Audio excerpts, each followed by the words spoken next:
Welcome, welcome, welcome. Virin Gomber, it's great to have you here. Or Coach Virin Gomber, it's great to have you here today. Thank you, Fortune. It's a pleasure to be with you today. Hmm. So tell me, what is your story? Where do we start from? All the way back. Wow. Okay, that's a Mhm. um, yeah. I can go all day, but I'll keep it short in terms of Yeah. my story. I Mm. think we all have stories that we can actually share, and we want to share and learn from each other, and actually help others learn from that too. So, but currently, I just gonna keep it brief in terms of what I'm currently doing. So I work as a success consultant and mindfulness coach. I'm a speaker and I'm an author as well. And currently, the core of my work is with entrepreneurs and professionals to help them with their mindset transformations, so they can grow sustainably with ease and balance. So that's the kind of really a very short form of what I currently do. Um, and I worked for some years in the past in the corporate and entrepreneurial space, hustling like mad, which really stressed me out and gave me the intense experience of a burnout. Um, and I then discovered and applied and adapted some strategies to eliminate my stress and create more balance uh, in my life, in my business, by shifting my mindset, particularly utilizing the power of mindfulness. Um, and that's where I became really passionate about helping other entrepreneurs and professionals, show them how they can actually scale their business by a mindset transformation and shifting their identity. Thank you very much for sharing that. So you worked in the corporate world. That's right, I did. Mm. What job was that? It was a PR role, so I was in a Okay. I was at a public relations company. Um, and I was actually managing the PR for some of the big corporates, like even McDonald's Mm-hmm. in New Zealand. So that was a great experience, but nonetheless quite stressful. Mm. Mm. Okay. Okay. And you thought about it. You said, okay, there has to be a better way to life than all of this stress, than all of this stuff. What made the change for you? Like what made that transformation for you? Yeah, you're right. Obviously, so it was actually almost about 9 to 10 years ago when I was this in this corporate role, and it was a very well-paying role. And and I thought there was the success I needed to live a happy life, but Mm-hmm. I was completely wrong. um, Mm-hmm. and even though I had worked really hard to get there, and I was I was grateful to be in that space. In that position, yes. Yeah, but at the same time, I felt deep within that it wasn't what wanted my life to be like. I didn't Mm. want to be in. I realized very, very soon, very, very quickly, like within a year, I think year and a half, I realized that I don't want to be here in 5 years' time, 10 years' time doing this. Um, and so actually, I didn't have any of those skills that I have today. Back then, I didn't have any of those skills that I have today in Mm. terms of my mindset and Mm. how to even in terms of emotional resilience, Mm. which is quite a critical skill to have in Mm. times of stress, and when you're challenged, Mm. when life challenges you. Mm. Uh, so actually, I was so stressed. I kind of I started to lose the juice Mm. in and my interest in what I was doing, and Mm. a lot of stress happened, burnout happened. And one day I just quit my job. Um, I just woke up in the morning. I felt Mm. I don't want to go to work today. Um, and I decided, okay, there's something seriously wrong here, so I need to actually Mm. fix it. Mm. So that was a warning signal, and then it impacted my health, my relationships, and everything else around me. Mm. Um, but I think that was the one of the best decisions to quit the job. Back then, it didn't feel like it, but and now I know. Um, and then actually, there was the turning point. To answer your question, there was a turning point to see, Mm. okay, why.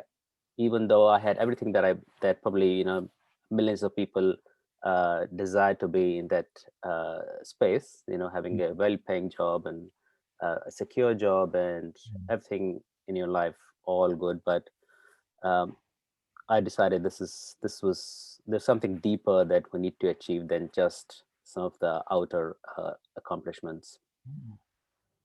Hmm. Wow. And one of the ways you use right now is mindfulness. What's mindfulness? Good question. um, where mindfulness is a way of living.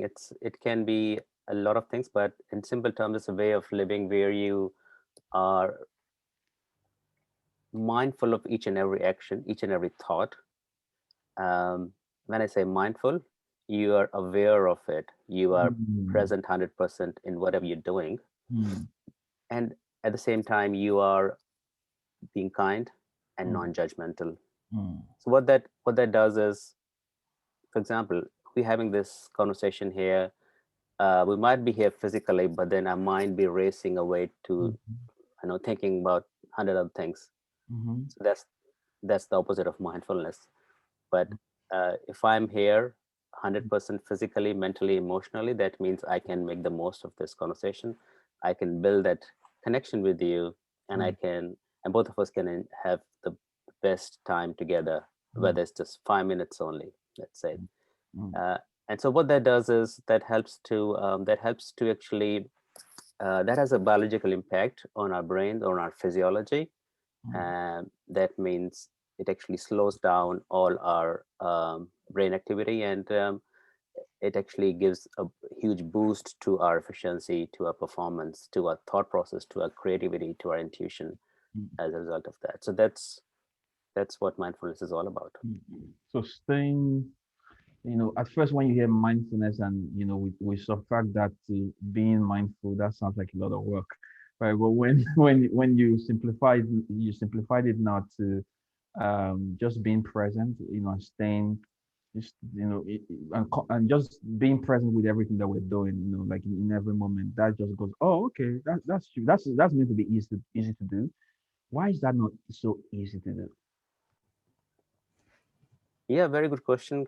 The reason it doesn't feel easy to do in these times is because uh, all of us have been programmed Mm, differently to actually do mm, multitask, um, and like even when we are having conversation with someone, you probably observe people are on their phones even when talking to someone else, um, and at the same time they're thinking about something else, maybe the next meeting they're thinking about what happened yesterday. mm, So that's really the patterning that has happened to us.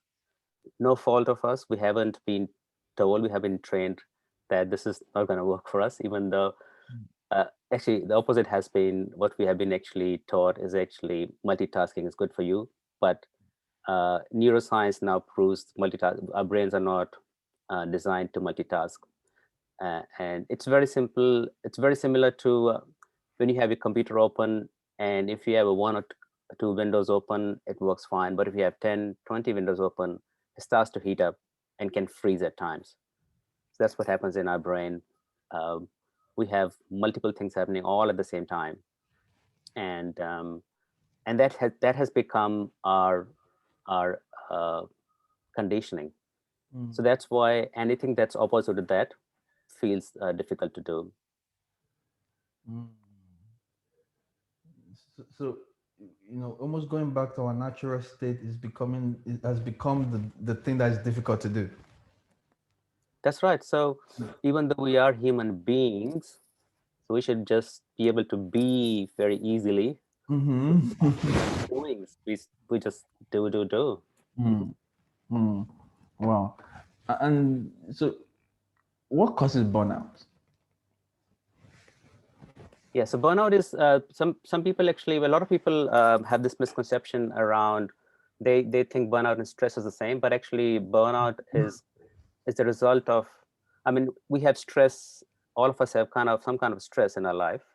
Um, if we actually look at that way, But I actually consider is that challenges. We all have challenges in our life that can stress us, right? Mm-hmm. But occasional moments of challenge and stress are okay, which we can handle and we can bounce back. But if the stress and overwhelm becomes consistent and never ending, that's what leads to burnout. So burnout is some of the signals, some of the indicators of burnout when you start to have consistent mental fatigue, mental exhaustion, withdrawal symptoms in a way, and you're consistently distracted, and even at times it can actually lead to you losing the desire to do things. Um, that's burnout. So it has nothing to do with energetic and energy levels. Yeah. So anything that's related to our mental emotional side of things has a physical manifestation. So as soon Mm-hmm. as Mm-hmm. as soon as we start to feel mentally and emotionally fatigued, it would have direct impact on how we feel physically. So um, and vice versa. So if you can, that's why you can use both those faculties to impact on each other. You can use the physiology to change your how you're feeling, Mm-hmm. and also at the same time you can change your emotions to change how you're physically uh, energetic. So they have an interplay. And so how do we eliminate stress? Very good. I think the whole world is looking for this answer. Yes. How do we eliminate stress? um, yeah, I think the first step is usually is self-awareness, and Mm-hmm. anything that you want to change is becoming self-aware. um, Whether what I the situation I'm facing, um, why am I being stressed? uh, is the situation stressing me out, or is it my thought process that's stressing me out about the situation? Is the situation can I resolve the situations? uh, if yes, great, why stress? If no, then I just need to find a way to resolve the situation, right? um, but most of the times it's my thought process that causes that stress. So the first step is actually to become self-aware where the stress is coming from. What's the source of stress, what's the cause of stress. And then the second step is actually to assess yourself into what skills you can use, you can tap into. Everyone has a set of skills that they can tap into to actually deal with stress and reduce it. And ultimately, uh, when we say eliminate, um, it's possible to eliminate stress, but usually it starts with reducing stress first, um, because we are on autopilot currently to keep creating stress. So to eliminate stress, we have to become on autopilot to be able to deal with it, bounce back easily. So which comes back to the mindfulness thing, right? That if we become mindful and present, we say, okay, is there stress? Yes. Okay, where's it coming from, right? Okay, can I do anything about it? Okay, no. Yeah, why stress? Okay, can I do something about it? Yes. So why stress? So why not go do something about it, right? That's right. And give you an example, what happened this morning was, obviously it's almost 9:30 in the morning on Saturday here, where I am in New Zealand. So I just had before coming into this meeting, I had a shower, and in the shower, most of the times it happens to a lot of people, and that's quite a common example. I kind of really share. When we're having a shower, we think about everything else apart from the shower. We're not there. Apart from the shower. We are just physically we're having it, but mentally, emotionally, we're somewhere else. We start thinking about, okay, what I'm going to do after this. I've got this meeting, what I'm going to have for breakfast, what happened last night, and all of that. Um, so we actually completely miss the experience of water falling on our body, the joy of it, and how it's actually helping us. Um, and that's mindfulness, as simple as that. It's not rocket science, but it seems rocket science because we don't do it. We don't do it enough. Again, I mean, Are there techniques or tips or anything like that, when it comes to mindfulness? I know it's not something we can trick ourselves into. Are there things that could be picked up, for someone who is further along in that journey? Yeah, there's definitely a set of strategies that mindfulness teaches us. Mm, Um, Obviously, as I said, the first step is actually learning to become more self-aware, and mm-hmm, that actually can take you light years ahead of everyone else if you start to become more self-aware. mm, And there's strategies to actually do that. Obviously, there's ways you can do at a ritualistic level. You can mm, there's mindfulness meditation you can do that can help you become more focused in the mm, moment. So so you're more present wherever you're doing, wherever you are, and whatever you're doing. mm, And then there is mindfulness, there's behavioral mindfulness, where mm, you start to utilize strategies to become more kind towards others, become mm, kind to yourself, mm, in fact, first, mm, and become more non-judgmental towards situations, circumstances, towards people. mm, um, and then there is mindfulness can be utilized in all areas of life. For example, when we are eating, drinking, again, that's what happens. We are usually not 100% there. We are, mm, either talking on the phone or talking to someone else or thinking about something else, even while we're eating and drinking or watching TV for that mm, matter. So we don't actually have that full experience of even eating. So there's ways to actually create more focus, more laser focus mm, through mindfulness techniques that can slowly start to change and shift the way you approach every the way you approach your routine every single day, whether it's in personal life or professional life. mm.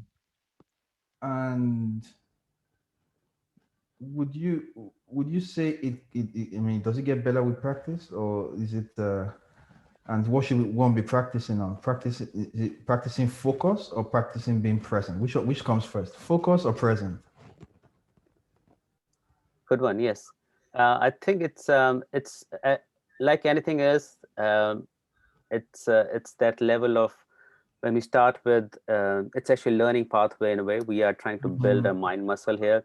If you go to the gym, uh, you know the first day you can walk for 10 minutes on the treadmill, and if you continue doing that for a week, the next week you're able to walk for 10, 15 minutes and then 20 minutes, because you actually built that strength within your body.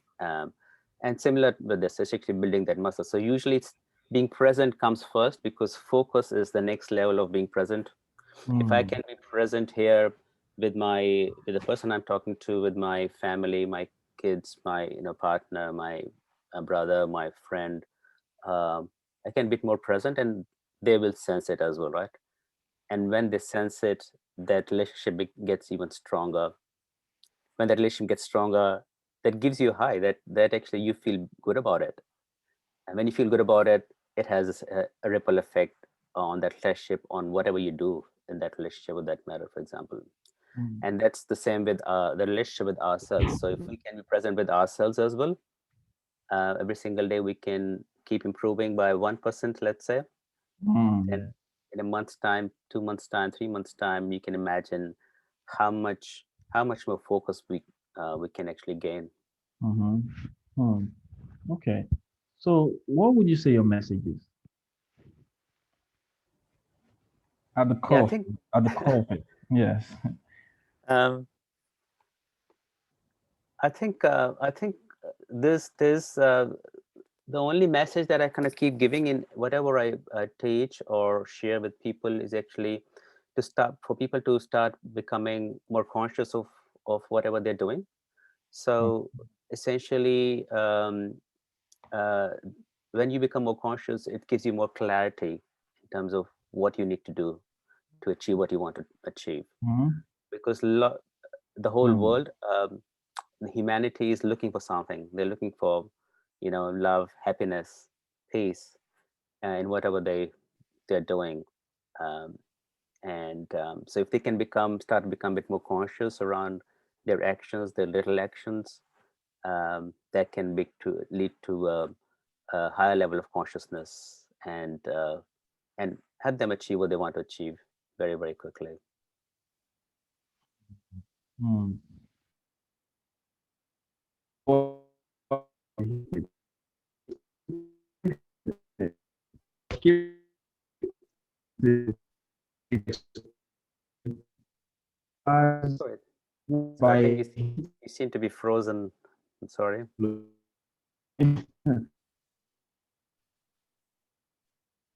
yeah, can you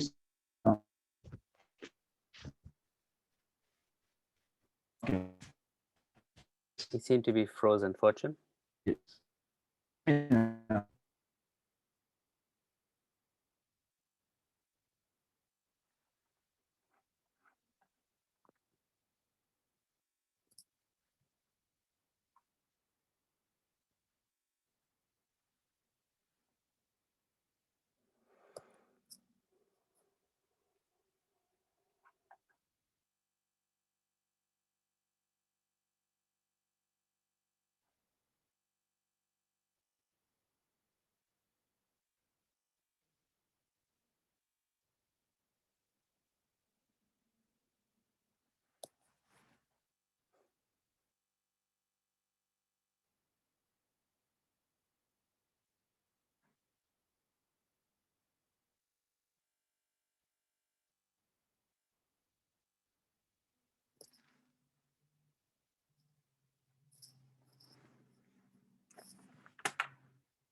Hey, Fortune.